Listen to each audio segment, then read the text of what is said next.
बिस्मिल्लाहिर्रहमानिर्रहीम अस्सलाम वालेकुम। Welcome to lectures by Enam. जी आज का जो टॉपिक है वो है 10th क्लास के मैथ्स में से चैप्टर नंबर 1 हम स्टार्ट करेंगे। चैप्टर नंबर 1 में जैसे कि आपको पता है क्वाड्रेटिक इक्वेशंस हैं सबसे पहले, मोस्ट इंपॉर्टेंट टॉपिक है। अच्छा, सबसे पहले हम डिफ़ाइन करेंगे व्हाट इज़ क्वाड्रेटिक इक्वेशन। तो any equation of second degree, कोई भी ऐसी इक्वेशन जिसकी जो है वो सेकंड डिग्री की जो इक्वेशन है उसको आप कहते हैं डैट इज़ क्वाड्रेटिक इक्वेशन, ठीक है।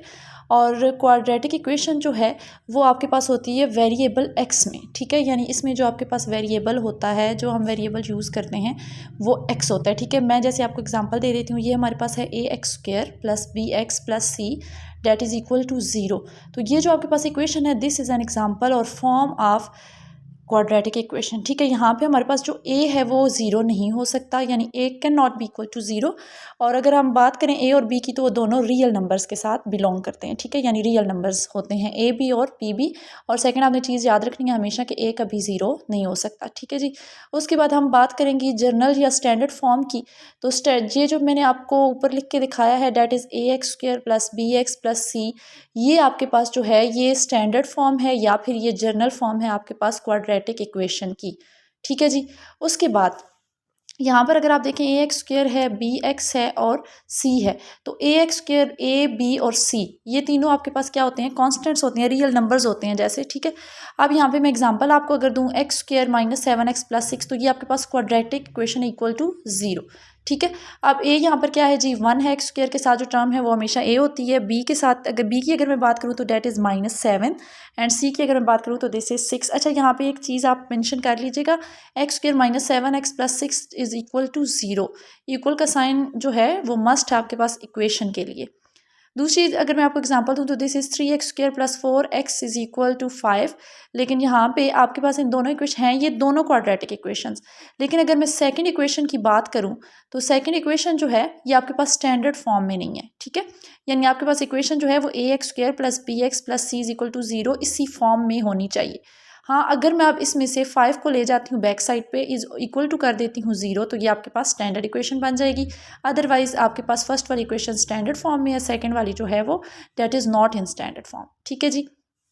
उसके बाद अब हम बात करेंगे इफ़ बी ज़ीरो, ठीक है। अगर आपके पास बी ज़ीरो हो जाता है, अच्छा अगर बी ज़ीरो हो जाता है तो रहेगी वो आपके पास क्वाड्रेटिक इक्वेशन ही, क्योंकि ऊपर डेफिनेशन में आप ऑलरेडी पढ़ चुके हैं कि ए ज़ीरो नहीं हो सकता। तो अगर बी ज़ीरो हो जाता है तो यहाँ पर आपके पास जो इक्वेशन होगी it should B pure quadratic equation, ठीक है। यानी ये आपके पास प्योर क्वाड्रेटिक इक्वेशन बन जाएगी कब, जब आपके पास बी यानी जो एक्स का कोएफिशिएंट है वो क्या हो जाएगा, ज़ीरो हो जाएगा। तो तब आपके पास जो इक्वेशन बनेगी that would be pure quadratic equation, ठीक है। उसके बाद जी हम बात करेंगे इसकी एग्जांपल्स की। फॉर एग्जांपल अब जैसे आपके पास X square minus 16 that is equal to zero, तो यहाँ पे देखें बी वाली टर्म मौजूद नहीं है। Secondly 4x square is equal to 7, तो इन दोनों में बी वाली टर्म जो है वो मौजूद नहीं है, तो this would be pure quadratic equation, ठीक है। ये दोनों आपके पास प्योर क्वाड्रेटिक इक्वेशंस होंगी। ये तो हमारे पास जी एग्जाम्पल हो गई प्योर क्वाड्रेटिक इक्वेशन की। नेक्स्ट अब हम सोल्यूशंस की बात करेंगे। क्वाड्रेटिक इक्वेशन को हम किस तरह से सॉल्व कर सकते हैं, तो बेसिकली हमारे पास दो मेथड्स होते हैं क्वाड्रेटिक इक्वेशन को सॉल्व करने के लिए, ठीक है जी। दो मेथड से जो है वो हम मैट्रिक लेवल पे आप लोग क्वाड्रेटिक इक्वेशन को सॉल्व करेंगे। अब वो दो मेथड कौन से हैं, नंबर 1 जो है वो हमारे पास होता है जी फैक्टराइजेशन, ठीक है। हम फैक्टराइज कर सकते हैं क्वाड्रेटिक इक्वेशन को, ठीक है, सॉल्व कर सकते हैं, उसका सॉल्यूशन निकाल सकते हैं। सेकंड जो मेथड है that would be bye completing square, ठीक है। यानी आप क्या करेंगे, आप इक्वेशन जो है उसके कंप्लीट करेंगे स्क्वायर को, ठीक है। यानी आप जो इक्वेशन होगी उसको एक कंप्लीट स्क्वायर की फॉर्म में लिखेंगे। ये दो मेथड जो हैं ये हम यूज़ करेंगे by for the solution of quadratic equation. तो सबसे पहले हम बात करेंगे जी फैक्टराइजेशन की, पहले मेथड की, ठीक है। कि हम कोई भी क्वाड्रेटिक इक्वेशन जब लेते हैं उसके आपने फैक्टर्स बनाने हैं, ठीक है। तो फैक्टराइजेशन कैसे करेंगे, कैसे उसको सॉल्व करेंगे, तो यहाँ पे जी मैं इक्वेशन लिख रही हूँ। इक्वेशन लेट्स सपोज आप करें कि आपके पास इक्वेशन, क्योंकि हमें पता है B A X square plus B X plus C is equal to zero इसी फॉर्म में होनी चाहिए। तो मैं क्या करूँगी जी, मैं इसी फॉर्म की एक इक्वेशन ले लेती हूँ। और यहाँ पर आपने करना क्या है, ये आपके पास, क्योंकि आपको पता है जैसे कि ये आपके पास जो है वो स्टैंडर्ड फॉर्म है क्वाड्रेटिक इक्वेशन की, तो मीन आपने जब सॉल्यूशन निकालना है तो आपने हमेशा कौन सी फॉर्म लेनी है, स्टैंडर्ड फॉर्म लेनी है इक्वेशन की, ठीक है। अब यहाँ पर हम करेंगे क्या, दो नंबर हम लेट करेंगे। फैक्टराइजेशन की बात कर रही हूँ, आपने दो ऐसे नंबर लेट करने हैं जो आपको मल्टीप्लिकेशन और डिवीजन की फॉर्म में आपको इस क्वाड्रेटिक इक्वेशन का यानी फिर बाय फैक्टराइजेशन इसका आपको बताएंगे सॉल्यूशन, ठीक है जी। अब जी नेक्स्ट क्वेश्चन ये है कि किस तरह से हम दो नंबर्स को लेट करेंगे।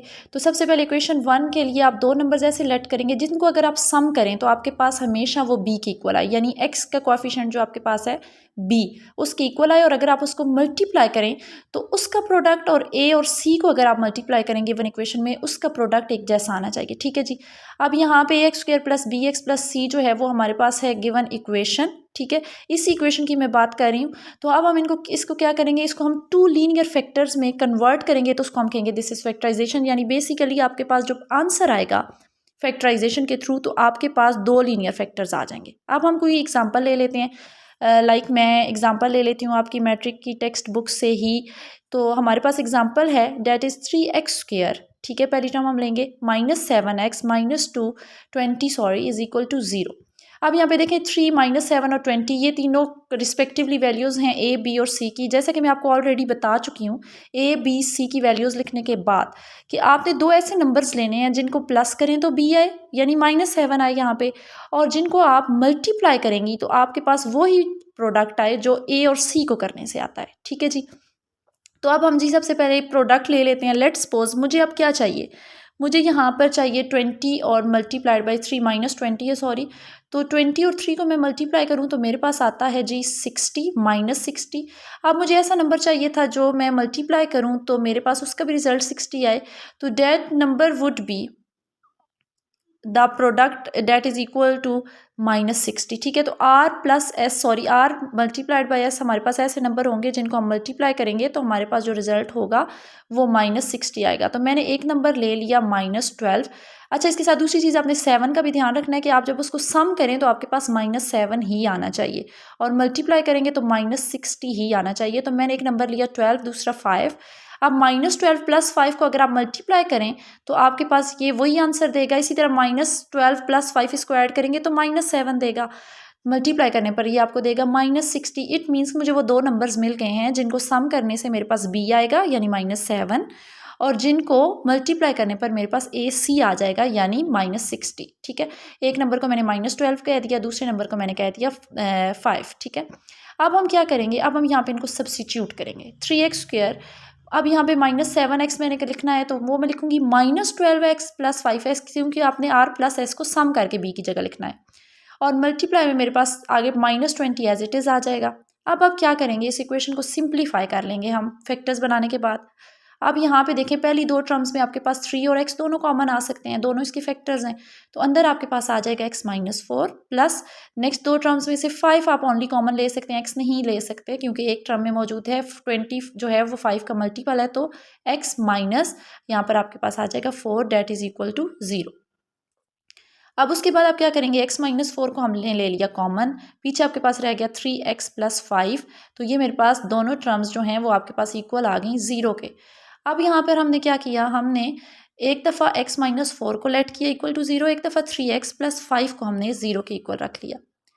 तो अब यहाँ से मेरे पास x की दो वैल्यूज़ आ जाएंगी। ठीक है, अब अगर मैं x -4 जो है उसको मैं लूँ और उसको मैं इक्वल करूँ 0 के, तो मेरे पास x की वैल्यू आएगी x इज इक्वल टू 4, और दूसरी तरफ अगर मैं 3x प्लस 5 को करूँ इक्वल टू 0 तो मेरे पास 3x आ जाएगा -5 के equal, and this implies that x is equal to -5/3। तो यहाँ से देखिए आपने टू लीनियर फैक्टर्स में कन्वर्ट करना था इक्वेशन को, यही फैक्टराइजेशन की डेफिनेशन थी। तो यहाँ से मेरे पास दो आ गई वैल्यूज़, एक आ गई मेरे पास x इज इक्वल टू 4 और दूसरी आ गई x is equal to -5/3।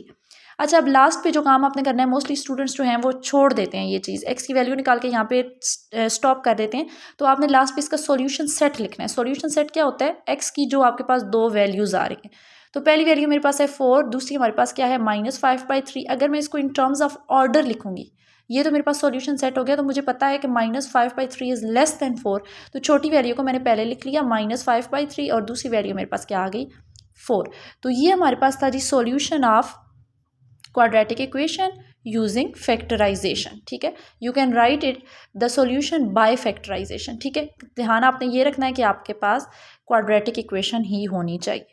Second step में हम बात करेंगे सॉल्यूशन बाय कंप्लीटिंग स्क्वायर की। यहाँ पर हम क्या करेंगे जी, यहाँ पर हम कंप्लीटिंग स्क्वायर के लिहाज से जो है वो क्वेश्चन सॉल्व करेंगे। तो हम लेट कर लेते हैं हमारे पास एक क्वाड्रेटिक इक्वेशन ही मौजूद है, ठीक है, स्टैंडर्ड फॉर्म के अंदर, और मैंने इक्वेशन लिख ली X square minus 3x minus 4 is equal to 0। अब इसके कुछ स्टेप्स हैं, आपने कंप्लीटिंग स्क्वायर जो है इसके स्टेप्स को ज़्यादा ध्यान से समझना है। सबसे पहले तो मैंने क्या करना है, सबसे पहले स्टेप में मैं यहाँ पे ये चेक करूँगी कि ये मेरे पास प्रॉपर क्वाड्रेटिक इक्वेशन है, ठीक है जी। अब ये जर्नल भी आप इसको कह सकते हो, स्टैंडर्ड फॉर्म में भी कह सकते हो। उसके बाद जी जब आपके पास एक क्वाड्रेटिक इक्वेशन मौजूद होगी तो सबसे पहले मैं -4 को शिफ्ट कर दूंगी टूवर्ड्स राइट, ठीक है। अब इसको जब मैं शिफ्ट करूंगी टूवर्ड्स राइट तो ये मेरे पास जो गिवन इक्वेशन है वो इन द फॉर्म ऑफ आ जाएगी x square minus 3x is equal to 4। अब यहाँ पर आपके पास एक्स स्क्वायर माइनस 3x जो है वो इक्वल टू 4 आ गया। सबसे पहले तो हमने क्या कर लिया, कांस्टेंट को दूसरी साइड पे शिफ्ट कर दिया। उससे अगले स्टेप में हम क्या करेंगे, जो आपके पास कोएफिशिएंट ऑफ एक्स मौजूद है, सॉरी कोएफिशिएंट ऑफ एक्स यानी -3, आप क्या करेंगे, आप 1/2 का और उस कोएफिशिएंट के प्रोडक्ट का स्क्वायर ले लेंगे, ठीक है। यानी आप क्या करेंगे, अब जैसे आपके पास एक कोएफिशिएंट है आपके पास -3, इसका आप प्रोडक्ट लेंगे 1/2 के साथ और इसको आप स्क्वायर अप्लाई करेंगे और इसको आप दोनों साइड्स पर ऐड कर देंगे। तो मेरे पास -3 के साथ जब मल्टीप्लाई होगा 1/2 तो ये मेरे पास आ जाएगा 1/2 मल्टीप्लाइड बाय -3 और इसके ऊपर मैं क्या अप्लाई करूँगी, इसका स्क्वायर, ठीक है। अब ये आपके पास जो टर्म है ये आपके पास बन जाएगी -3/2, ठीक है, -3/2 का होल स्क्वायर। अब इस चीज़ को आप क्या करेंगे, बोथ साइड्स पर ऐड कर देंगे, यानी एडिंग स्क्वायर ऑफ 1/2 इंटू -3 का whole square is equal on both sides. तो अब देखें यहाँ पर मैं एक्स स्क्वायर -3x के साथ भी प्लस वही टर्म ऐड कर दूंगी और इज इक्वल टू 4 के साथ भी वही टर्म मैं ऐड कर रही हूँ। अब क्या करेंगे, अब इससे आगे आपने मजीद कुछ नहीं करना। सबसे पहले आप चेक करें आपके पास ये जो लेफ्ट साइड है ये आपके पास कंप्लीट स्क्वायर बन रहा है, ठीक है, ए स्क्वायर प्लस 2ab और प्लस बी स्क्वायर, लेकिन यहाँ पर क्योंकि वो माइनस में है तो आपके पास ये A square minus 2ab plus B square. तो ये आपको पता होना चाहिए, आपको पता होगा भी कि ये आपके पास a माइनस बी का होल स्क्वायर है। दूसरी साइड पे मेरे पास जो टर्म है उसको मैं एज इट इज़ लिख लूँगी, इस पर आपने कोई चेंज नहीं करना। अब यहाँ पे देखें आपके पास मैंने आपको ये दिखा दिया कि आपके पास जो है वो a माइनस बी का ये कंप्लीट होल स्क्वायर बन रहा है। तो इट मीन्स कि मेरे पास क्वेश्चन के अकॉर्डिंग ये स्क्वायर बनेगा x माइनस 3/2 का, ठीक है, x माइनस 3/2 का होल स्क्वायर मैं इसको लिख लूँगी और ये मेरे पास इक्वल आ जाएगा 4 और प्लस उसके बाद आप नेक्स्ट जो टर्म है उसको सॉल्व कर लेंगे, क्योंकि माइनस था 3/2 तो स्क्वायर लेंगे तो वो प्लस हो जाएगा, तो 9/4 आ गया। अब x माइनस 3/2 का square is equal to 4 plus bracket को मैंने रिमूव कर दिया, 9/4 आ जाएगा यहाँ पे आपके पास। अब हम इसको मजीद क्या करेंगे, अब हम जी इसको सिंप्लीफाई करेंगे और इसी तरह हम जिस तरह पिछले बाय फैक्टराइजेशन हम 2 वैल्यूज़ निकालेंगे, हमारे पास x की 2 वैल्यूज़ आएंगी। राइट साइड को मैंने सॉल्व किया एलसीएम लेके, तो मेरे पास यहाँ पे रिजल्ट आ गया। लेफ्ट साइड जो है वो उसको आप एज इट इज़ लिखते चलोगे लास्ट तक, जब तक आपके पास राइट साइड सिंप्लीफाई नहीं हो जाती। राइट साइड का मेरे पास आ गया जो 25/4 आफ्टर टेकिंग द एलसीएम, ठीक है। अब हम क्या करेंगे, दोनों साइड पे स्क्वायर रूट अप्लाई करेंगे, क्यों, क्योंकि हमारे पास दोनों साइड पे कंप्लीट स्क्वायर बन रहा है। नेक्स्ट स्टेप में अब मैंने क्या कर रही हूँ जी, अब यहाँ पर मैं स्क्वायर रूट अप्लाई करने लगी हूँ दोनों साइड पे। x माइनस 3/2 का whole square is equal to 25/16 था आपके पास, सॉरी 4 था, तो आप यहाँ पे 5/2 का होल स्क्वायर भी लिख सकती हैं। तो दोनों साइड पे हमने अप्लाई कर दिया है जी। स्क्वायर रूट और स्क्वायर आपके पास कैंसिल हो जाएगा। पीछे आपके पास लेफ्ट साइड पे रह जाएगा x माइनस 3/2। दूसरी साइड से आपके पास कांस्टेंट था, आपने स्क्वायर रूट हटाया तो आपके पास टर्म जो है वो प्लस माइनस में आ जाएगी। अब एक दफ़ा हम जो है वो x माइनस 3/2 को प्लस की फॉर्म में इक्वल कर लेंगे 5/2 को, और एक दफ़ा हम x माइनस 3/2 को इक्वल कर लेंगे -5/2 के, ठीक है जी। अब यहाँ से हम इसको सॉल्व करेंगे, दोनों साइड पे x की आपके पास 2 वैल्यूज़ जैसा कि आपको नज़र आ रहा है आएंगी। x इज़ इक्वल टू 5/2 -3/2 था, तो इस साइड पे जाके +3/2 हो गया। एलसीएम लेंगे तो एलसीएम आएगा 2 और ऊपर आपके पास आ जाएगा 5 + 3 इज इक्वल टू 8, ठीक है जी। साथ अब हम ये साइड भी सॉल्व कर लेते हैं। x आपके पास हो जाएगा -5/2 -3/2 आपके पास इधर आके हो जाएगा जी प्लस, इसको सिंप्लीफाई करेंगे टेकिंग एलसीएम, तो डिनोमिनेटर में आपके पास 2 आ जाएगा, ऊपर आप करेंगे -5 + 3 तो ये -2 आ जाएगा। अब आपके पास यहाँ पे सिंप्लीफिकेशन कर लें, x इज़ इक्वल टू आपके पास आ जाएगा 4 और x इज़ इक्वल टू आपके पास आ जाएगा -1। तो अब इसी तरह जिस तरह मैंने पास लास्ट फैक्टराइजेशन वाले स्टेप्स में वैल्यू आई थी x की 2, यहाँ पे भी मेरे पास x की 2 वैल्यूज़ आ गई। छोटी -1 इसको मैंने पहले लिख लिया और दूसरा मेरे पास क्या आ गई जी 4, ठीक है। ये तो थी जी हमारी एग्जांपल्स। अब एग्जांपल्स को एंड करने के बाद हम स्टार्ट करेंगे एक्सरसाइज 1.1। क्वेश्चन आपके पास, write the following quadratic equation in standard form and point out the pure quadratic equation. यानी एक तो हमने जो भी गिवन इक्वेशंस हैं उनको स्टैंडर्ड फॉर्म में लिखना है, दूसरा फिर हमने पॉइंट आउट करना है कि गिवन क्वेश्चंस में से कौन कौन सी क्वाड्रेटिक प्योर क्वाड्रेटिक इक्वेशंस बन रही हैं। तो ये दो काम हमने करने हैं। तो स्टार्ट करते हैं। पहला क्वेश्चन है जी मेरे पास एक्सरसाइज 1.1 में से, x+7 into x-3 is equal to -7। Left side पे आप देखें दो ब्रैकेट्स हैं, दोनों की मतलब एलिमेंट्स मल्टीप्लाई हो रहे हैं। तो मैंने सबसे पहले x ले लिया पहला एलिमेंट, उसको मैंने दूसरी ब्रैकेट के तमाम एलिमेंट्स के साथ मल्टीप्लाई करना है। उसके बाद मैं सेकंड एलिमेंट लूँगी जी +7 और इसको भी मैं x-3 के साथ मल्टीप्लाई करूँगी। तो ये मेरे पास इक्वेशन कुछ इस तरह की बन जाएगी। अब आप इसको मल्टीप्लाई करेंगे, x² -3x + 7x और उसके बाद 7 को जब हम -3 से करेंगे तो -21 डैट इज़ इक्वल टू -7। आपने क्योंकि क्वाड्रेटिक इक्वेशन बनानी है तो मैं सारी टर्म्स को एक साइड पे कर लूँगी। 7x में से 3x को माइनस करेंगे तो +4x आ जाएगा, क्योंकि 7 बड़ा है उसके साथ प्लस का साइन है। उसके बाद जी -21 एज इट इज़ -7 है तो आप उसको +7 लिख लेंगे इक्वल टू 0, क्योंकि आपने स्टैंडर्ड फॉर्म बनानी है इक्वेशन की। x² + 4x -27 + 7, इनको सॉल्व करेंगे तो आपके पास -27 1 इज़ ग्रेटर तो -14 आ जाएगा। तो ये जो आपके पास लास्ट पे इक्वेशन आ रही है इसको आप देख सकते हैं, this is the complete standard form of quadratic equation x² + 4x -14। तो जी इट मीन्स कि आपके पास जो इक्वेशन आई है this is standard form of quadratic equation. तो ये आपका जी फर्स्ट क्वेश्चन का फर्स्ट पार्ट जो है वो सॉल्व हो चुका है। उसके बाद अब हम यहाँ पे जी स्टार्ट करेंगे इसका सेकंड क्वेश्चन। अब सेकंड क्वेश्चन में मेरे पास जो गिवन टर्म है या सेकंड क्वेश्चन जो है वो मेरे पास कुछ इस तरह का है, that is x² + 4/3 minus x/7 is equal to 1। अब इसमें कुछ भी डिफरेंस नहीं है, आपने पहले क्वेश्चन की तरह ही सॉल्व करना है क्वेश्चन की तरह। यहाँ पे सिर्फ आप क्या करेंगे, आपके पास फ्रैक्शन में टर्म्स आ गए हैं तो सबसे पहले तो आप क्या करेंगे जी एलसीएम ले लेंगे। पहला स्टेप आपने याद रखना है, इस तरह का क्वेश्चन अगर आ जाए तो सबसे पहले आपने लेना है एलसीएम। दूसरे स्टेप में आपने क्या करना है, आपने इक्वेशन या क्वेश्चन की दोनों साइड्स को गिवन एलसीएम के साथ मल्टीप्लाई कर देना है। तो आपके पास ये बिल्कुल इस तरह का क्वेश्चन बन जाएगा जैसे आपके पास क्वेश्चन 1 है। अब यहाँ पे देखें तो मेरे पास एलसीएम इन दोनों का 7 और 3 है तो 21 आ रहा है। तो मैं क्या करूँगी 21 से दोनों साइड्स पे मल्टीप्लाई कर दूँगी। That is 21 multiplied by square 4/3 minus x/7 multiplied by 21। ठीक है, आप 21 को पहले लिखें बाद में लिखें इससे कोई फ़र्क नहीं पड़ता। That is equal to 1 multiplied by 21। अब जी आपके पास नॉमिनेटर और डिनोमिनेटर में जो कटिंग हो सकती है, जो सिंप्लीफिकेशन हो सकती है वो आप कर लें। तो यहाँ पे देखें 3 और 7 टाइम्स 21 तो 7 आ जाएगा और मल्टीप्लाई हो जाएगा ये x² + 4 के साथ। उसके बाद ये आपके पास नेक्स्ट साइन है माइनस का, तो आपके पास माइनस के बाद 3 आ जाएगा और साथ आपके पास x रह गया। राइट साइड पे आ गया 21, क्योंकि 21 1 टाइम्स 21 ही रहेगा। x को हम अंदर मल्टीप्लाई करेंगे, 7 को x² से मल्टीप्लाई करेंगे तो 7x² + 7 को 4 से करेंगे तो +28 -3 को आप करेंगे x के साथ तो ये आपके पास -3x आ जाएगा and it should be equal to 21। अब यहाँ पे आप करेंगे जी क्या 7x²। अब मैं इसको अरेंज कर रही हूँ, यानी पहले आपके पास x² वाली टर्म आएगी, फिर आपके पास x वाली टर्म आएगी, फिर हम कॉन्स्टेंट्स को लिखेंगे। इक्वल टू 0 में चाहिए तो हम 21 को दूसरी साइड पे ले जाके माइनस कर देंगे। उसके बाद जी नेक्स्ट आपके पास आ गया 7x² -3x + 28 -21 आप करेंगे तो क्योंकि 28 इज़ ग्रेटर उसके साथ प्लस का साइन है तो आपके पास +7 इज़ इक्वल टू क्या आ जाएगा जी 0। अब यहाँ पे देखें तो ये भी आपके पास standard form of quadratic equation बन गई है। तो ये जी आपके पास सेकंड क्वेश्चन था और ये भी आपके पास हमने इसको किस में कन्वर्ट कर दिया, क्वाड्रेटिक इक्वेशन की फॉर्म में। So this was the lecture number 1 from 10th class mathematics. I hope so कि लेक्चर आपके लिए काफ़ी हेल्पफुल होगा। अगर आप मज़ीद कोई क्वेश्चन कोई एक्सरसाइज समझना चाहते हैं तो काइंडली मुझे कमेंट बॉक्स में ज़रूर बताइएगा।